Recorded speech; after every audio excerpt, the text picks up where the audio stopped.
Assalamualaikum warahmatullahi wabarakatuh. Halo sobat podcast Chemistry 2026.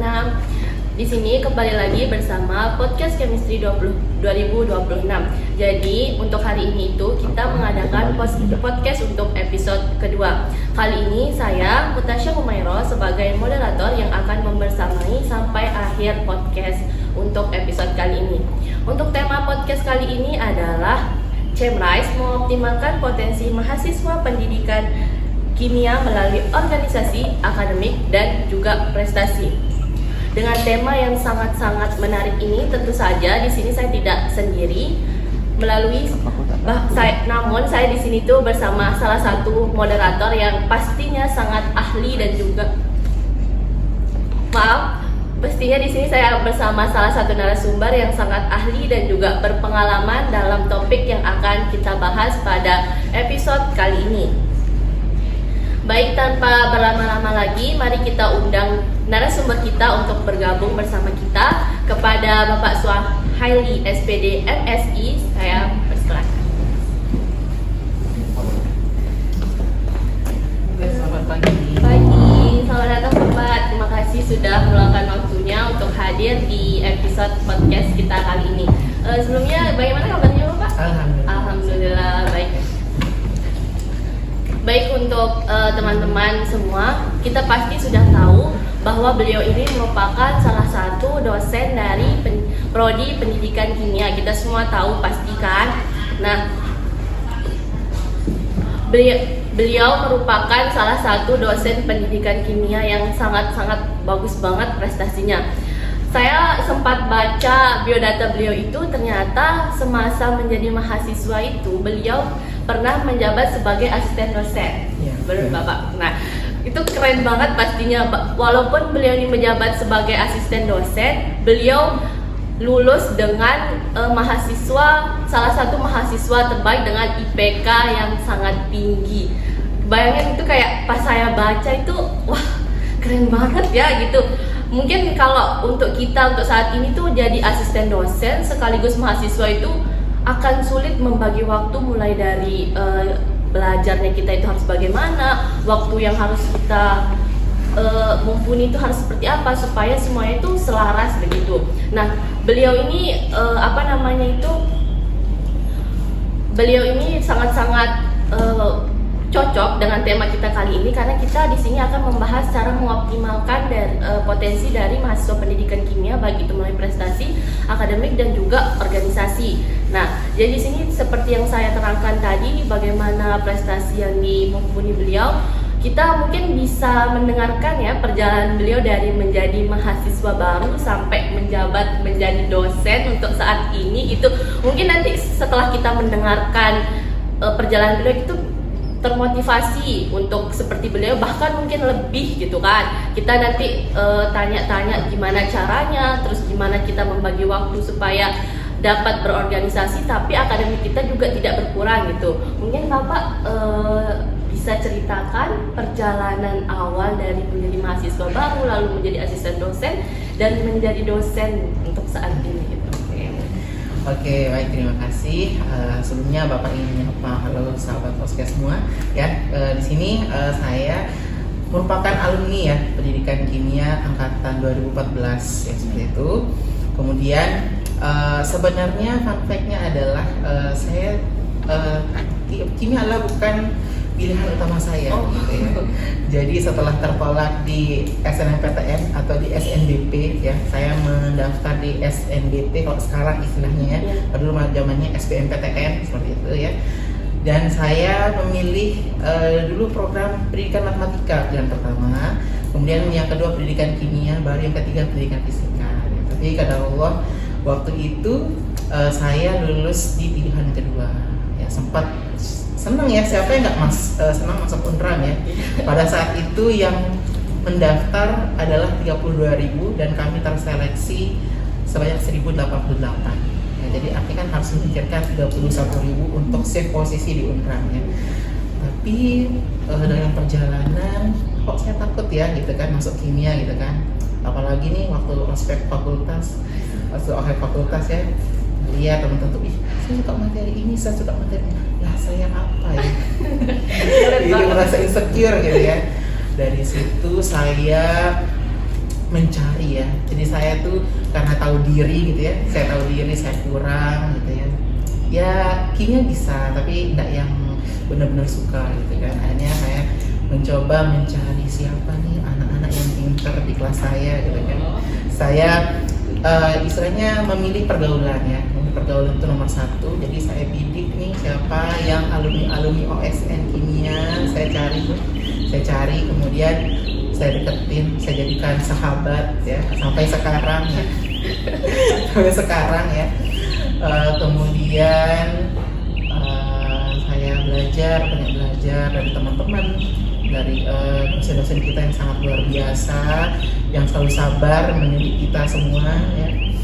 Kemudian singkat cerita, waktu itu memang di luar prediksi ya, karena waktu itu saya memang tidak menduga ya bakal diberikan penghargaan untuk yudisium waktu itu. Ini alhamdulillah bisa menjadi lulusan terbaik waktu itu ya, di prodi yang pertama dan di fakultas urutan ketiga waktu itu ya. Jadi sangat di luar dugaan ya.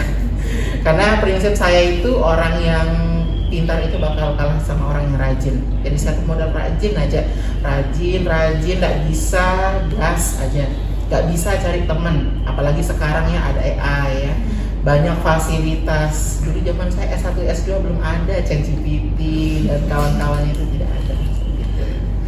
Jadi untuk ini juga sih pintar-pintar membangun komunikasi dengan dosen ya.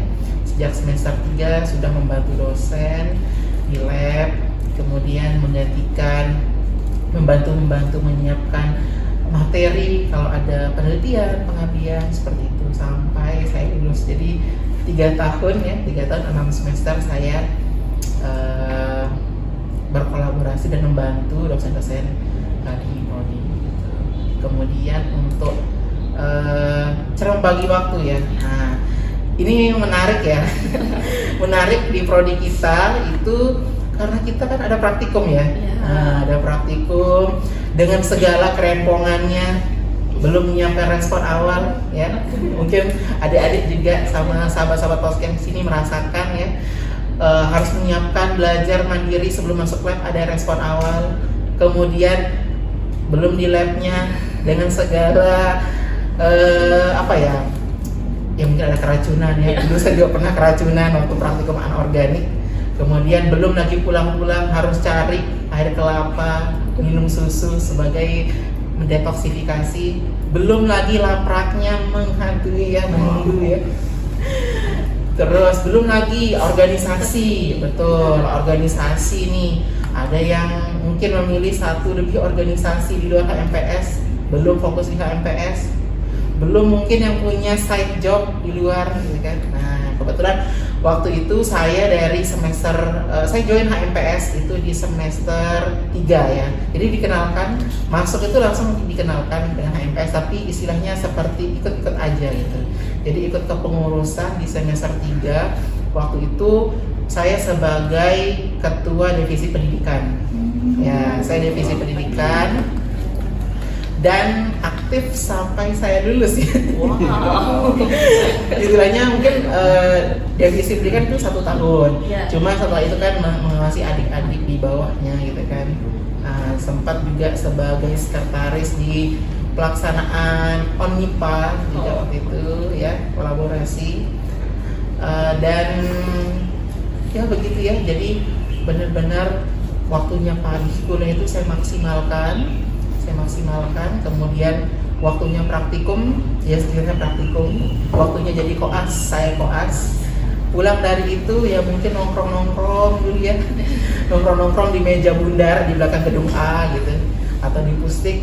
Dan tempat favorit saya adalah UPT Perpustakaan ya, UPA Perpustakaan ya, bersama teman-teman nulis laporan.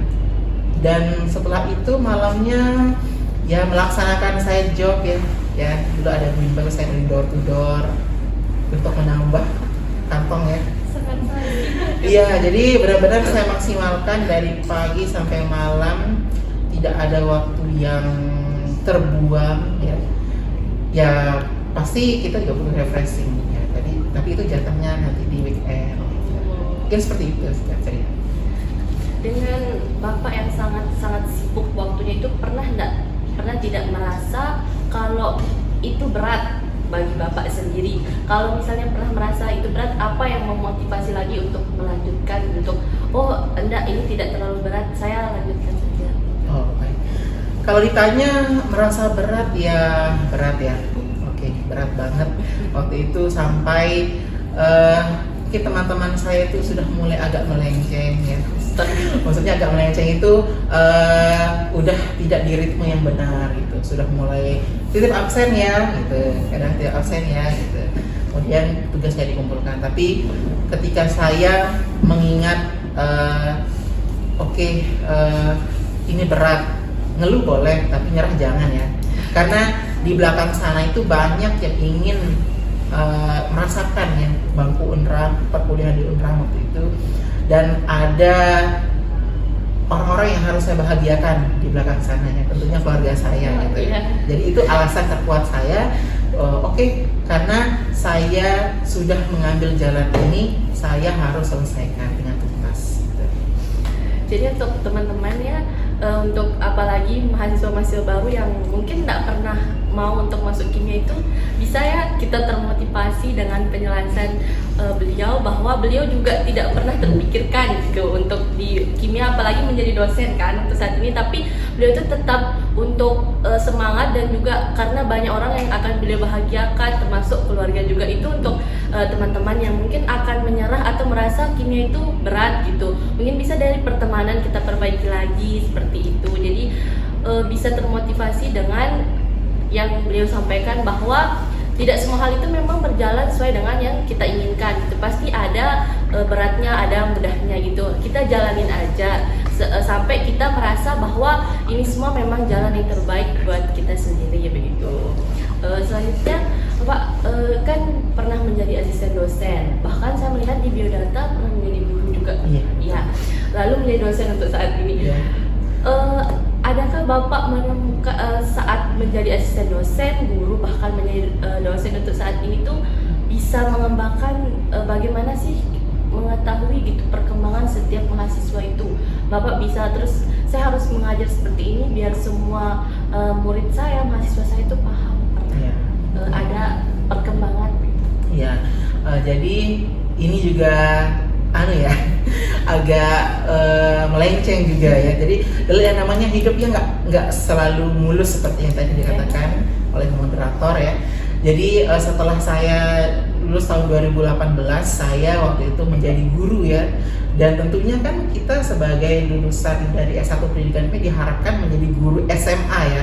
Ya, setidaknya guru SMA ya. Jadi waktu itu saya menjadi guru SD ya. Jadi salah satu guru SD di Kota Mataram ya. Jadi waktu itu saya di sana menjadi guru SD, kemudian dalam prosesnya waktu saya keluar sebagai orang yang masih semangatnya membara ya. Dan waktu itu apa yang saya bisa berikan kepada lembaga tersebut, jadi saya push to the limit, berikan yang terbaik, apa yang saya bisa berikan, ide-ide di sana. Dan sangat singkat, dalam waktu 3 bulan saya waktu itu diangkat sebagai asisten kurikulum di sekolah tersebut.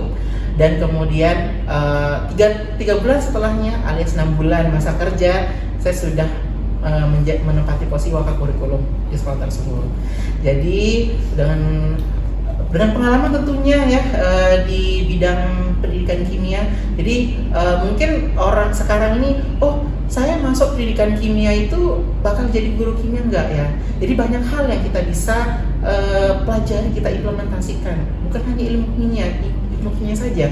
Jadi waktu kita berorganisasi ya, waktu kita bagaimana kita cara bersosialisasi ya dengan dosen, dengan teman, itu bisa kita terapkan nanti di dunia kerja ya. Bagaimana cara kita menghandle kalau ada masalah, kita diberikan dengan waktu yang sangat singkat menyelesaikan suatu masalah, problem, ketemu wali murid ya.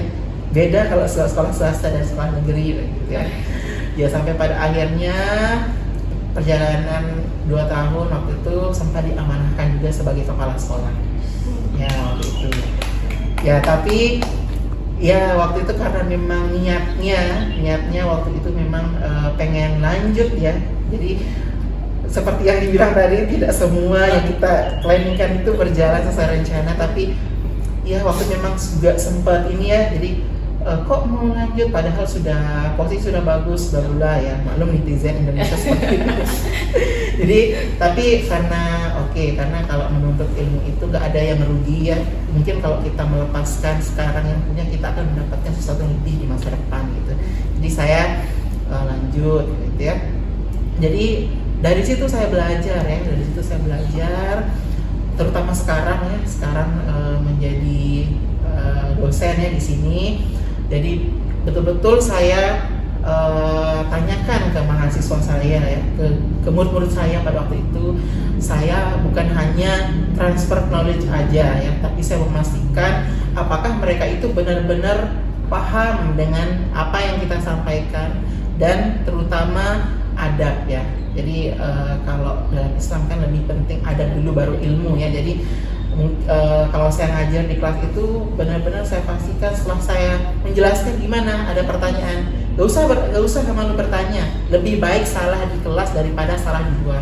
Mungkin bagi mahasiswa yang pernah saya ajarkan mungkin seperti itu ya. Jadi saya cukup cerewet sebenarnya dalam mengajar, tapi bukan cerewet dalam arti saya mengangkat B, enggak. Jadi saya memastikan, ayo kalau nggak paham tanya. Jadi untuk teman-teman, berarti untuk semua yang jika beliau yang mengajar itu tanya aja ya gitu. Kalau misalnya ada mahasiswa, biar lebih paham. Kalau misalnya nggak ngerti itu bisa kita lebih paham lagi kalau dijelaskan ulang. Beliau juga kayaknya tipe dosen yang suka banget ditanya ya sama mahasiswa ya. Daripada krik-krik kelas. Kayak awkward gitu nanti takutnya. Oh ya, Bapak tadi kan saya sempat dengar bahwa Bapak itu ikut organisasi HMPS. Ya. Kan banyak mahasiswa yang sekarang itu beranggapan bahwa ikut organisasi itu mengganggu dalam bidang akademik gitu kan. Nah, bagaimana tanggapan Bapak terkait pemikiran dari mahasiswa tersebut? Apakah itu memang benar atau itu sebaliknya, atau ada nggak saran untuk mereka yang masih berpikiran seperti itu? Oke, baik. Memang ya tidak bisa dipungkiri ya, saya juga dulu berpikiran seperti itu ya. Apalagi saya waktu SMA itu benar-benar gak update orangnya, alias rumah sekolah gak pernah nongkrong gitu ya. Jadi saya masih ke distract waktu itu ya di semester awal. Oh, kalau ikut organisasi pasti nanti bakal keteteran ya. Kita kuliah nggak jalan gitu ya, tugas-tugas nggak aman gitu. Cuma setelah saya semakin hari ke hari, kemudian saya belajar dari senior kakak tingkat di sini waktu itu, oh ternyata penting ya. Apalagi waktu itu saya tipenya pemalu, nggak berani bersuara.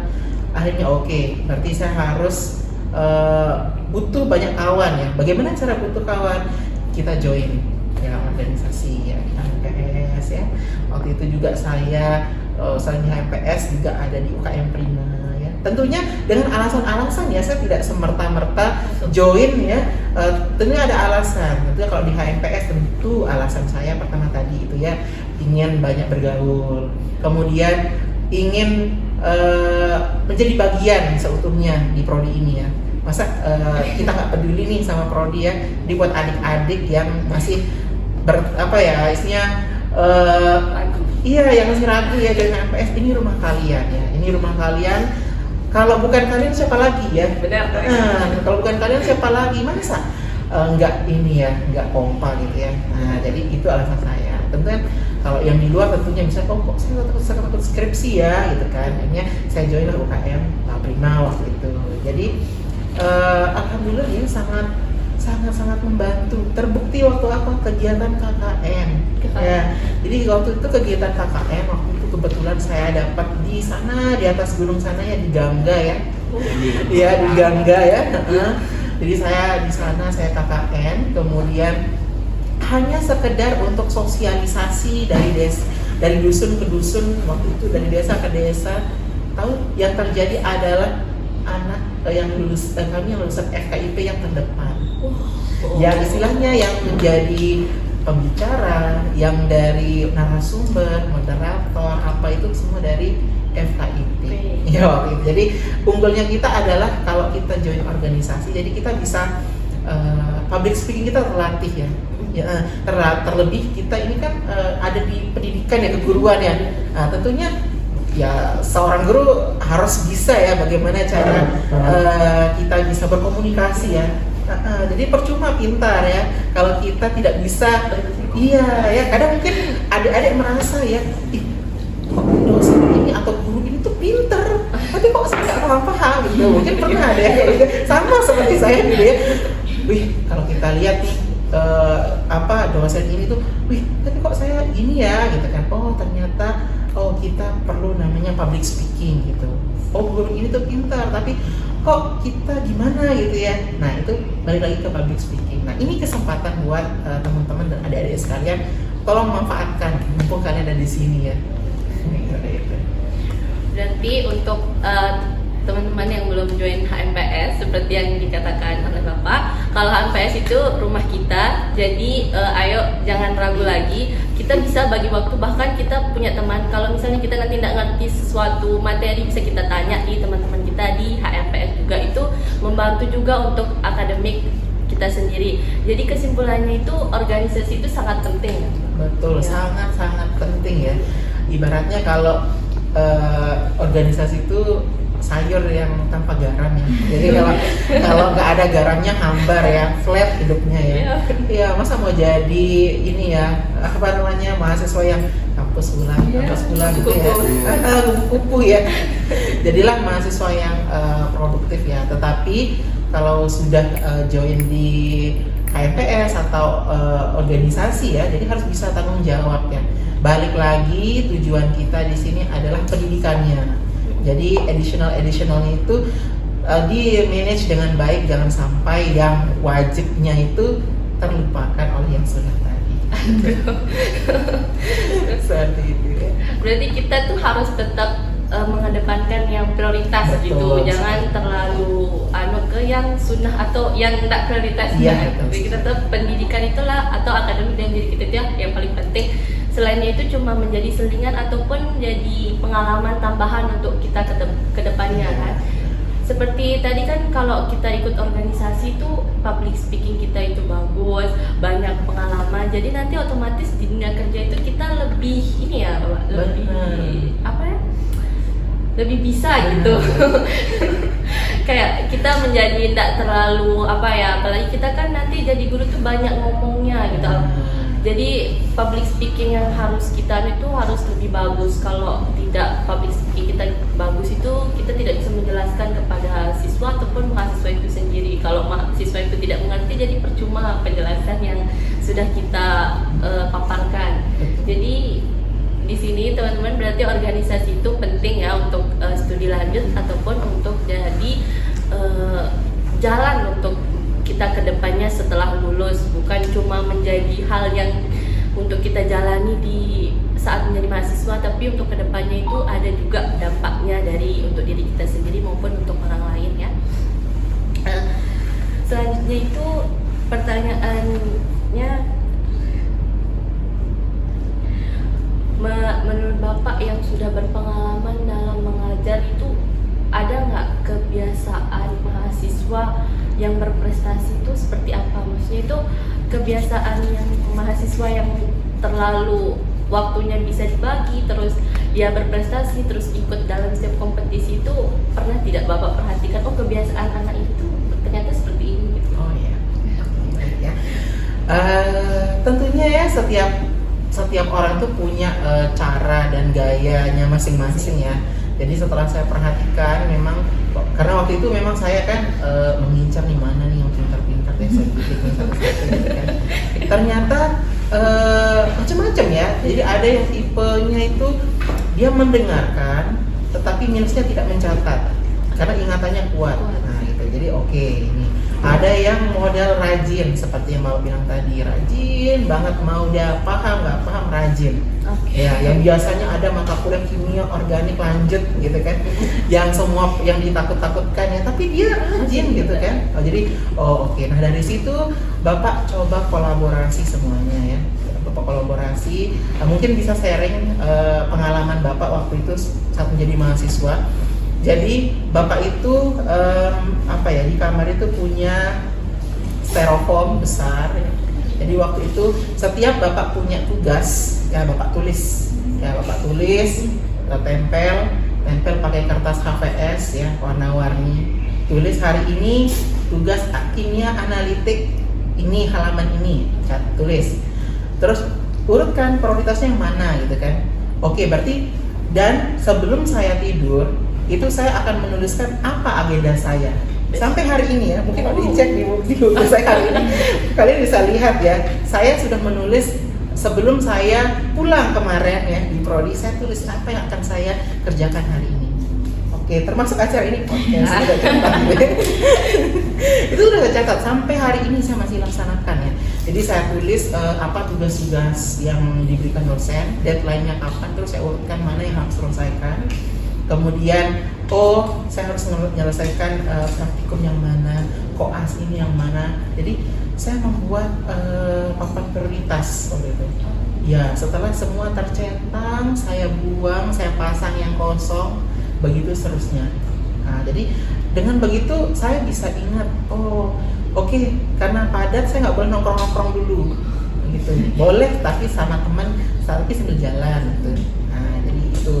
Kemudian setelah itu belajar ya. Jadi saya biasakan itu satu hari itu minimal saya harus belajar 1 jam. Iya. Jadi dan persiapkan saya belajar itu apa yang belum, maksudnya mata kuliah keesokan harinya. Yang besok. Ya besoknya. Misalnya besok itu ketemu sama kimia anorganik misalnya. Kimia anorganik materi ini, jadi saya baca dulu. Jadi biar masuk itu nggak kosong banget gitu. Ya. Nah, jadi setidaknya walaupun nggak paham, semalam saya baca, jadi nggak asing-asing sekali gitu. Jadi saya belajar 30 menit lah setidaknya ya malamnya itu untuk persiapan besok. Ya, dan kalau untuk ujian, biasanya kalau ada kuis UTS atau UAS, biasanya H-1 bulan saya mempunyai buku khusus ya. Bahkan di angkatan saya itu buku saya selalu difotokopi ya. Difotokopi karena sudah persiapan, kan biasanya dosen itu kan mewanti-wanti ya dari awal itu, ini kontrak kuliah kita ini. Oke, sudah dikasih warning, nanti ini sudah pertemuan kesekian, 3 kali lagi bakal UTS misalnya. Nah, dari situ udah mulai ngerangkum H-1 buat rangkuman, terutama yang mata kuliah pendidikan, biasanya profesi keguruan, perkembangan usaha didik, dan itu kan teori semua ya. Jadi beda kalau kimia kan, jadi itu tercatat, buat rangkuman, kita hafalin gitu. Jadi 1 bulan tuh udah buat rangkuman.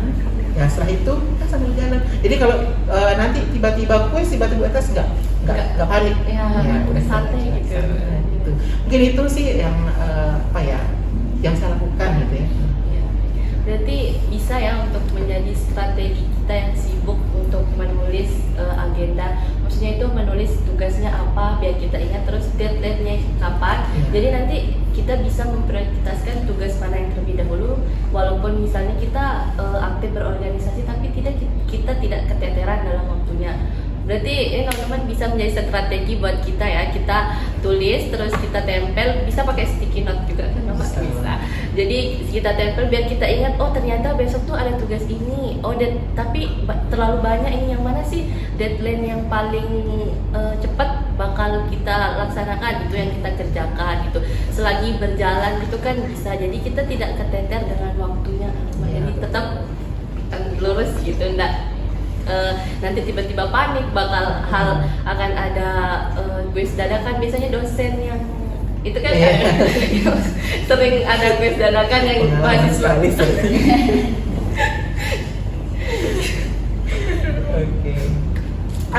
Menurut Bapak kan yang itu yang kita bilang alhamdulillah sudah sukses ya, yang dari segi ini sampai itu faktor yang paling utama itu supaya mahasiswa itu dapat berhasil itu? Oke ya, faktor utama tentunya selain doa keluarga orang tua ya, tentunya ya kita sendiri ya. Nah, pada dalam agama itu kan juga mengatakan kita nggak bisa merubah satu kaum, tergantung kaum itu sendiri ya. Ya, kalau kita memang dasarnya mau sukses gitu kan, yang nggak ada sukses bisa diraih dengan leha-leha ya. Ya, seperti yang Bapak bilang tadi itu, Bapak tuh insecure banget ya. Cuma ya kalau nggak kita yang maju, ya udah kita bakal gini terus ya. Apalagi nih kita di kampung ya, Bapak kan anak kampung juga gitu kan. Jadi kalau ikutin mindset ya, jadi ya benar. Jadi kita nggak akan maju seperti itu. Dan alasan juga, contohnya misalnya untuk saat posisi yang sekarang ya, dengan background Bapak mengambil kimia organik ya. Jadi Bapak tuh mengambil konsentrasi kimia organik, lebih dalam lagi kimia bahan alam ya waktu S2. Dan itu berasal dari ketidaktahuan juga ya. Seperti tadi yang saya bilang, kimia organik ya. Ada dulu namanya Bu Wiwi ya, sekarang sudah purna, semoga Ibu sehat selalu ya. Beliau adalah dosen yang sangat tegas ya, sangat tegas. Bahkan di kelas saya itu hanya 1/3 yang lulus, 2/3-nya mengulang ya waktu itu. Dan alhamdulillah dari situ saya termotivasi ya. Saya merasa sebagai mahasiswa yang paling kurang ya waktu itu. Dan dari situ saya saya akan mengambil kimia organik nanti di S2. Jadi berawal dari ketidaktahuan saya. Jadi saya tuh prinsipnya, kalau saya sudah merasa di bidang ini, berarti saya nggak perlu yang lain. Jadi saya maunya tuh saya bisa multi ya. Jadi saya percaya waktu itu. Jadi jadi karena saya merasa organik saya kurang, di sini kesempatan saya untuk saya belajar sama dosen-dosen ya, terutama sama Ibu Wiwi waktu itu. Dan alhamdulillah beliau sangat support, dan akhirnya saya memutuskan untuk lanjut nih. Apalagi dengan kondisi waktu itu kan saya 3 tahun ya menjadi guru, bukan guru kimia. Ini hanya saya gunakan ketika di bimbel ya. Lanjut di murni yang backgroundnya memang dari pendidikan ya. Dan ya kita masuk di salah satu kampus top 5 di Indonesia waktu itu ya. Saya lanjut di UNAIR, dan mereka rata-rata masih muda, S1 lanjut S2 dengan semangat yang begitu membara. Jadi waduh, sudah masa paling tua waktu itu. Tapi dari situ saya nggak nyerah ya, nggak boleh kita nyerah ya. Dan waktu itu juga memang ada kelas internasional ya. Nah, jadi ini juga waktu itu, ini juga ya mungkin pesan buat adik-adik ya, jangan mengikuti jejak Bapak ya. Jadi ini sebuah sharing aja. Jadi Bapak itu selalu menghindari namanya bahasa Inggris ya. Sebenarnya dari awal itu Bapak tuh udah seneng bahasa Inggris, jadi karena suatu hal waktu itu di jenjang sekolah yang Bapak tidak sebutkan, jadi Bapak tuh minat belajar bahasa Inggrisnya turun. Nah dari situ Bapak sudah tidak tertarik bahasa Inggris, bahasa Inggris waktu itu. Cuma Bapak tuh punya prinsip ya waktu itu ya, karena pingin sekali namanya kuliah di 3 kampus top waktu zaman Bapak ya. Waktu itu kalau nggak, pokoknya saya nggak mau lanjut S2 kalau nggak di ITB, di UNAIR atau di UGM waktu itu ya. Memang mimpi anak kampung ini agak-agak ya waktu itu ya, cuma ya nggak apa-apa mimpi ya, nggak apa-apa mimpi waktu itu. Dan alhamdulillah ya, waktu itu sempat diberikan kepercayaan yang mengajar anak Pak Gubernur waktu itu di prodi sebelumnya, anak Pak Dr. Zulkifli Mansyah selama 3 tahun ya. Kemudian sempat mendapatkan tawaran waktu itu untuk lanjut studi di Polandia ya. Tapi balik lagi karena saya sangat minder sampai diminta untuk nggak mas, nggak apa-apa, nanti di rumah bahasa aja 1 tahun yang di Sangkaryang dulu ya. Ya itu sempat saya diminta, tapi lagi saya menghindar dari bahasa Inggris, mohon maaf Pak. Itu dengan cara yang dewasa caranya. Tetapi di UNER kelasnya juga pakai bahasa Inggris ternyata. Ya, karena ada mahasiswa dari Myanmar, dari Kazakhstan waktu itu, dan dari Mesir ya. Jadi kita kuliahnya tuh pakai bahasa Inggris ya, presentasi pakai bahasa Inggris.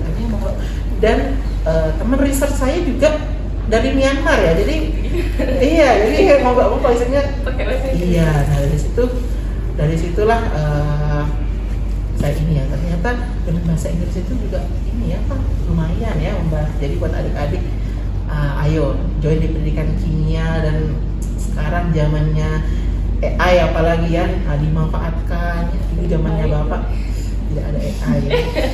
Tidak ada AI, sudah dari pagi sampai malam waktu itu, dan berkat kerja keras waktu itu di S2, walaupun di S2 Bapak tidak mendapatkan nilai tertinggi seperti di Unra, tapi Bapak adalah mahasiswa pertama yang menyelesaikan sidang tesis ya, di angkatan saya. Jadi Bapak membuka gitu kan. Kalau ini kan tren dulu ya, apa kita ikut apa buka nama. Oh gitu iya. kan. Malu Pak, kita sama-sama anak muda ya waktu itu ya. Jadi Bapak yang keras gitu kan. Ya seperti itulah. Jadi yang paling penting untuk berhasil itu diri kita sendiri ya. Kalau tidak diri kita itu siapa juga yang bakal jalan gitu. Mau kita melihat saya mau menjadi ini, tapi kalau kita stuck di satu tempat juga percuma gitu. Jadi kita harus tetap jalan meskipun kita merasa tantangan di depan itu akan lebih rumit, lebih sulit lagi. Tapi kalau kita berusaha, tidak menyerah, bahwa kita percaya untuk diri kita sendiri, terus doa orang tua juga selalu menyertai di setiap jalan, itu pasti semuanya itu bakal mudah untuk diri kita. Jadi untuk teman itu, kalau misalnya memang kedepannya mau gimana itu lanjut aja, jangan nyerah dulu. Kita buktikan kalau kemampuan kita itu bukan cuma hanya sampai situ saja, tapi masih banyak hal yang harus kita explore lebih banyak lagi untuk tahu diri kita itu sebenarnya seperti apa. Terus kan dari banyaknya mahasiswa yang berprestasi itu ada mahasiswa yang bisa tapi takut gitu, takut untuk mengikuti seperti kompetisi atau hal sebagainya itu. Menurut Bapak bagaimana sih untuk supaya mahasiswa itu percaya kepada dirinya sendiri, terus ikut bahwa dia itu bisa, orang lain aja percaya dia bisa, terus gimana supaya kita meyakinkan bahwa dia juga bisa ikut berkompetisi gitu. Nah, tentunya bagaimana cara mengetahui ya apakah kita bisa atau tidak, tentunya dengan mencoba ya. Kalau kita nggak coba, berarti kita nggak tahu ya sejauh mana kapasitas kita ya, kemampuan kita ya. Sama dulu Bapak juga waktu itu bisa nggak ya saya nulis gitu, bisa nggak saya ikut KTI gitu. Kalau saya nggak coba, saya nggak bisa. Ya udah, gimana caranya? Belajar dulu. Sama siapa kita belajar? Sama yang lebih paham. Ya, karena kita merasa diri kita oke, ternyata di luar sana tuh ada lebih banyak yang lebih oke dari kita gitu. Hanya kita ambil, kita serap ilmunya sebanyak-banyaknya, kita praktikkan, kemudian kita implementasikan, dan ya udah, waktu itu juga Bapak sama ya. Coba sekali nggak langsung ya. Coba sekali nggak langsung ya. Coba sekali sampai ada dapatnya gitu. Jadi waktu itu kebetulan juga kebetulan aktif menulis waktu itu, dan sempat kalau tidak salah dulu pernah, tapi ini di Unra waktu itu ya, dapat juara 3 ya untuk PKM ya di sini ya. Jadi kalau kita tidak mencoba, kita nggak akan bisa ya. Jadi, dan makanya seperti yang Bapak bilang tadi itu ya, kalau kita sudah merasa aduh kayaknya saya kurang nih, jangan menghancurkan diri kita dengan cara bermalas-malasan ya, kemudian mencari teman-teman yang sedikit-sedikit nongkrong ya, sedikit-sedikit yang ngajakin, dah gak usah dah masuk di kelas ini ya, itu absen. Jadi harus pintar-pintar mencari pergaulan ya, pergaulan. Kemudian ingat lagi ya, kalian ada di sini tuh, kalian tuh ada punya alasan ya. Makanya Bapak selalu bilang kalau sama teman-teman ya, sama murid-murid Bapak dulu ya, ingat kalian itu gak boleh banyak ngeluh ya, gak boleh ngeluh selama kalian itu masih disupport sama orang tua ya. Tolong ingatlah bahwa jangan pernah membuat mereka itu mengeluarkan air mata karena kesedihan yang kalian perbuat, tapi buatlah mereka keluar air matanya dengan prestasi atau keberhasilan kalian gitu. Jadi kalau caranya ya itu ya, jadi gali, belajar ya, mumpung kalian ada di HMPS ya, adik-adik ada di HMPS, di Unpam ya, dosen-dosen kita juga sangat luar biasa ya. Tinggal kalian kenali diri kalian. Oh saya minat misalnya minatnya di kimia ini, misalnya di kimia organik gitu, atau saya minatnya di pengembangan instrumen misalnya. Saya nanti mau jadi guru seperti ini, saya mau jadi inspiring teacher seperti ini, gitu. Jadi di situ kalian gali ya, kalian belajar sama dosennya, sama gak hanya dosen ya, sama teman-teman kalian juga bisa ya. Jadi tanya temannya, tanya kakak tingkatnya, tanya adik tingkatnya ya. Kalaupun ada adik tingkat tuh gak malu-malu ya. Iya, karena kita bisa mendapatkan ilmu dari mana saja ya. Nah, untuk mengetahui bagaimana, sejauh mana kita sudah paham, tentunya tadi ikut kompetisi ya. Tentunya dengan lingkungan yang lingkungan yang baik, yang mensupport kita ya, yang mendukung kita. Jangan sama ini, kamu pasti nanti gak ini deh. Nah, itu bisa jangan, harus saling bahu-bahu ya. Gitu. Jadi untuk kita yang takut untuk mencoba suatu hal yang baru itu, kita coba saja gitu kan. Kita akan mengetahui bahwa kita bisa atau tidak bisanya setelah kita mencoba. Untuk hasil akhirnya kita gagal maupun berhasil itu, kalau gagal ya coba lagi, kalau berhasil ya lebih tingkatkan lagi gitu.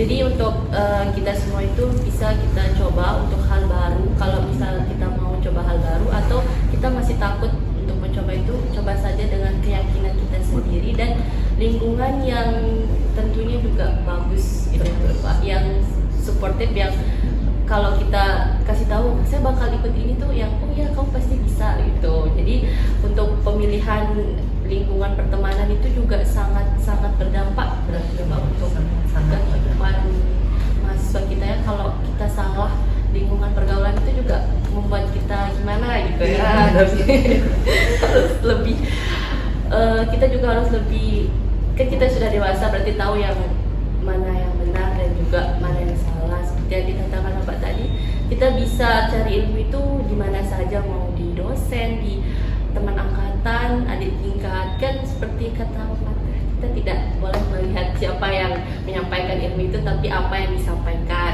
gitu. Menurut Bapak nih gimana, seberapa penting untuk menyeimbangkan antara organisasi, lalu prestasi dan juga nilai akademik yang kita kejar? Oke. Menurut Bapak tuh sangat penting ya menyeimbangkan antara ketiga hal tersebut ya. Misalnya kalau anggaplah saja kita akademiknya bagus ya, tapi kita tidak organisasi, nanti kelihatan ketika kita sudah minimal PPL ya. Waktu PPL, waktu AM ya, magang, itu sangat terlihat ya. Itu sangat terlihat. Jadi nanti dia biasanya menyendiri, diam, si paling nurut. Biasanya kalau berkelompok, syukur-syukur kalau berkelompok. Kalau individu bagaimana, ya kan? Ya. Tentunya kan kita nanti di luar sana kan kita bekerja ya. Tentunya namanya selama kita menjadi karyawan, tentu kita harus ikut aturan di sana ya. Kecuali kita sebagai CEO gitu ya. CEO mah bebas gitu. Jadi dari situ kita bisa lihat nanti perbedaannya. Nah kebaliknya, kalau organisasi jalan, akademik gak jalan, jadi asal bunyi. Ya, asal bunyi kan? Berorasi bla bla bla bla bla bla, tapi gak ada maknanya, gak ada value-nya. Nah, gitu. Jadi gitu ya, jadi harus balance semuanya ya. Jadi akademik jalan, organisasi jalan, nanti balik lagi bagaimana caranya pintar-pintar bagi waktu. Jadi itu kalau Bapak dulu tuh akademik yang pertama, kemudian organisasi, side job di bawah gitu. Tetap ya side job di bawah itu karena untuk mensupport kegiatan kita. Kemudian pintar-pintar aja sih nanti mana yang lebih dahulu gitu. Terus kalau misalnya lagi capek dengan ketiga hal tersebut, udah lepaskan sejenak, istirahat.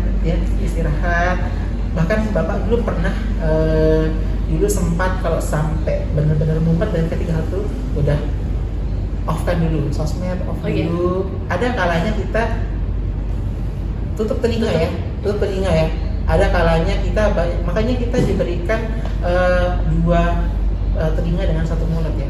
Yang artinya kita harus lebih baik mendengar daripada berucap ya. Tapi ada kalanya ketika segala sesuatu dari luar yang mendistract kita tuh kita tutup. Dengarkan hati nurani kalian, percaya pada diri kalian bahwa saya bisa. Ya, Jadi ke antara tiga itu harus harus balance. nggak harus lebih kita gimana, Iya, semuanya tuh betul. sama saja. Sama saja. Ya.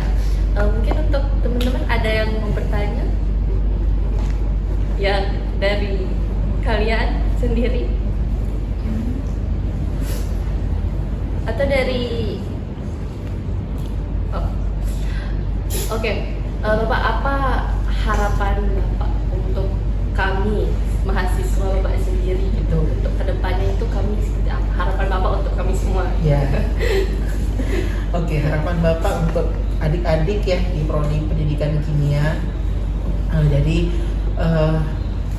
karena mumpung kalian masih ada di sini, kalian sudah berada di tempat yang tepat ya.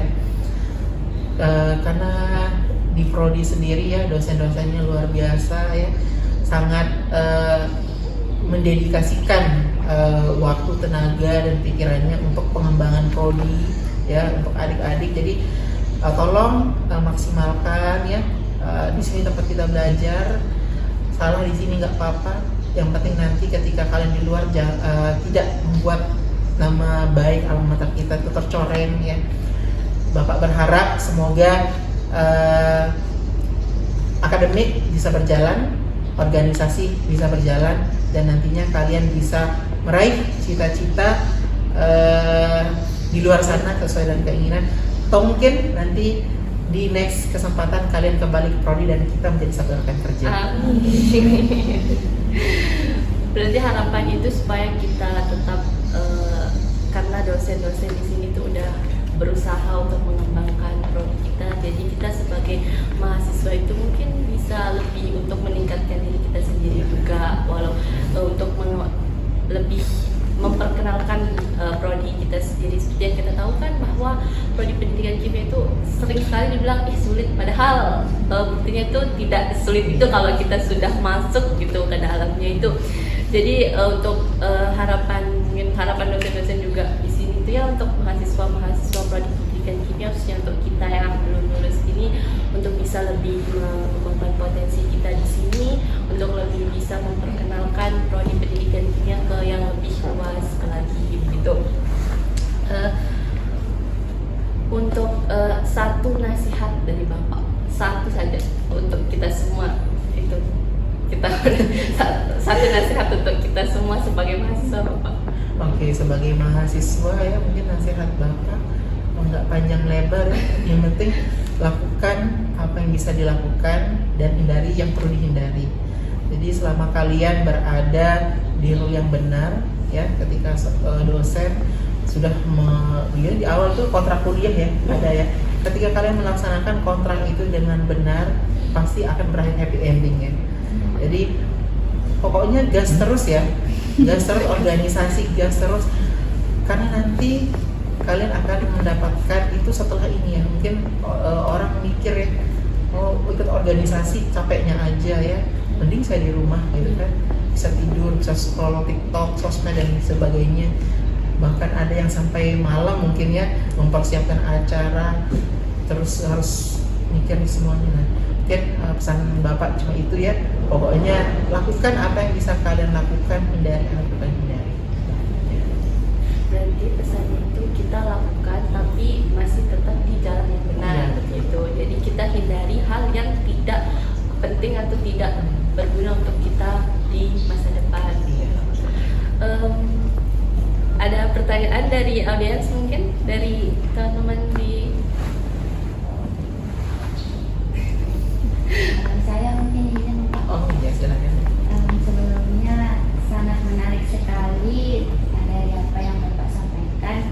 Saya tertarik di bagian yang saat Bapak melanjutkan di S2. Bapak kan sempat jeda mungkin beberapa tahun. Nah, saya mungkin penasaran Bapak, apa sih hal yang membuat Bapak yakin gitu? Padahal udah jeda mungkin juga dalam tanda kutip udah terlalu tua untuk melanjutkan S2 tersebut.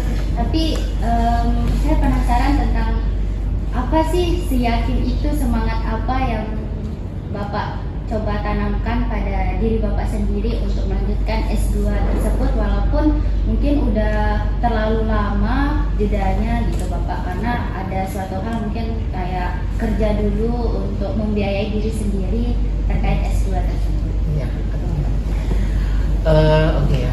Jadi selama saya lulus S1 ini kan, lulus S1 benar tadi seperti yang dikatakan ya. Jadi saya tuh kerja dulu, tentunya untuk saving ya, untuk saving ya. Memang orang tua support ya, orang tua support untuk apapun ya keputusan anaknya ya.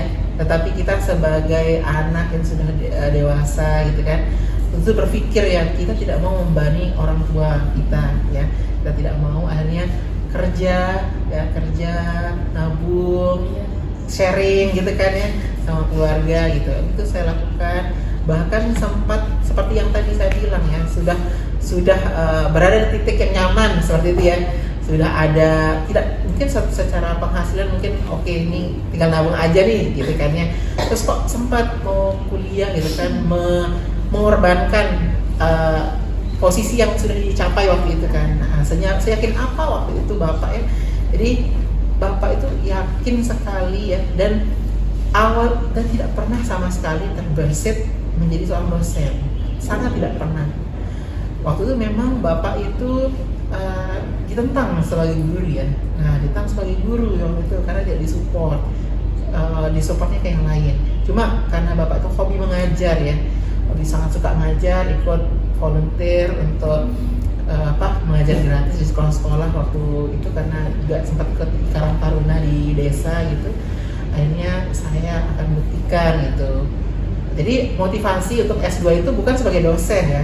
Nah, itu untuk menambah saya kurang di kimia ini gitu, supaya nanti ketika saya menjadi real guru kimia, saya sudah punya amunisi itu semua, tinggal saya amalkan aja. Tetapi Allah sangat baik gitu ya, Allah memberikan yang jauh yang lebih dari apa yang saya harapkan gitu. Jadi ya, dan kembali lagi ke prodi kimia gitu ya. Jadi sempat ragu waktu itu ya, benar nggak ya saya mau lanjut gitu ya. Kalau saya mau, ada nggak jaminan saya ketika saya balik saya akan mendapatkan yang lebih? Kan nggak ada jaminannya ya. Ya tentunya saya akan mengulang dan merintis kembali dari awal ya. Ya, dan adik-adik tahu ya, ini saya ceritakan ini sebagai motivasi ya. Jadi ketika saya balik S2 itu saya menjadi kembali, saya menjadi guru lagi ya, dan itu terulang kembali dari guru SD ya. Jadi di sini tuh saya ikut melamar pekerjaan di suatu sekolah ya. Jadi mungkin kalian tahu, jadi saya tidak sebutkan ya di mana itu. Jadi lembaga ini itu dia terdiri dari TK sampai perguruan tinggi, dan perguruan tinggi itu ada jurusan farmasi dan ada SMK-nya, SMK kesehatan ya, dan itu semua berhubungan dengan kimia. Nah, saya melamar waktu itu di sana tujuannya untuk di sana sebenarnya goalnya, setidaknya di gurunya kan. Nah, tetapi waktu itu belum open recruitment, dan bagusnya di sana itu bisa nanti mutasi. Yang penting satu lembaga dan keilmuan kita sesuai. Akhirnya saya mengulang dari sana, terulang, dan seperti yang saya tutup telinga. Bayangin ya, dari saya dulu jadi guru SD naik tapi itu lepasin semua itu, kuliah balik lagi kembali dari nol ya. Dan saya menerima banyak sekali ini ya, saya mendengar suara-suara gaib ya. Tetapi alhamdulillah saya punya keluarga yang sangat mensupport ya, jadi saya tutup telinga dan saya buktikan ya, saya bisa. Dan akhirnya ada Allah, waktu itu ada tes dan saya ikut ya, dan ternyata ya lolos dan kembali ke prodi gitu. Jadi dengan pengalaman saya menjadi ini ya guru SD yang yang harus memastikan, yang harus saya gini, saya urus seperti anak saya sendiri seperti itu ya. Dan sekarang bisa mendampingi adik-adik tentunya di prodi kimia yang lebih dewasa ya, yang lebih mudah diatur gitu. Nah jadi itu ya, jadi prinsip saya itu kalau kalian merasa itu bagus, yakin aja ya. Nah, yang bagus. Selama itu intinya menurut ilmu itu nggak ada yang rugi. Ya. Nggak rugi. Apakah pasti penasaran sudah terjawab? Ada yang mau ditanyakan lagi? Jika tidak ada, mungkin untuk episode podcast kita kali ini tuh sampai sini saja. Jadi kesimpulan untuk kita podcast kali ini tuh untuk mengembangkan potensi mahasiswa pendidikan kimia dari organisasi, prestasi maupun akademiknya itu tiga-tiganya itu sebenarnya balance. Tidak ada yang lebih unggul dari satu sama lain. Jadi jika kita memang mau mengembangkan potensi tersebut itu, kita harus tahu cara menata waktu kita sendiri dan semuanya itu, supaya semuanya itu tidak keteter dan berjalan sesuai dengan yang kita inginkan. Lalu jika kita memang mau menjadi lebih lagi itu, kita tidak perlu mendengarkan omongan orang. Jadi fokus untuk diri kita sendiri saja. Mungkin kedepannya itu kita bakal mendapatkan yang lebih lagi dari apa yang sudah kita lepaskan sebelumnya. Jadi percaya dengan diri kita sendiri, jalan ke depan. Doa orang tua itu juga selalu menyertai.